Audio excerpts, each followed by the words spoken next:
At ito naman po yung kanyang turbo. Boom! Grabe!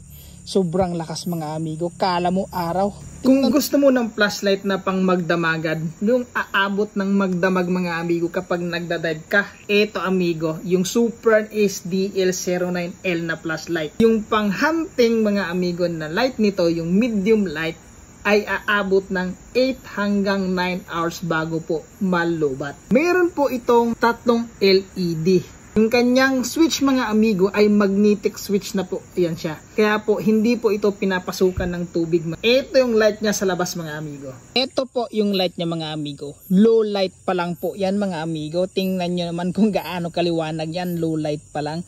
Ito yung kanyang medium light. Yan po. Ito yung medium light niya mga amigo. Panghunting po ito. Umaabot po ito ng 8 to 9 hours bago po malubat. At ito naman po yung kanyang highlight. Yan po, sobrang lakas mga amigo. At ito naman po yung kanyang turbo. Boom! Grabe! Sobrang lakas mga amigo. Kala mo araw. Tested na ito mga amigo. Double tap po natin para sa blinker.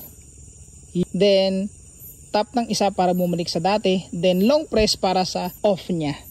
Ito po yung light niya sa ilalim ng dagat. Ito po yung light niya. Medium light lang po yung ginagamit ko dito dahil malakas na po. At syempre mga amigo, para aabot ng magdamag yung pagdadive. Yung kanyang battery mga amigo ay 5000 mAh or 5000 mAh na ang size niya ay 21,700 po yung kanyang size. Kaya po aabot po talaga ito ng magdamagang pagdive. Baka gusto mong bumili amigo, ilalagay ko yung link dyan sa ating yellow basket. Dyan po mga amigos sa baba yung tinituro ng araw.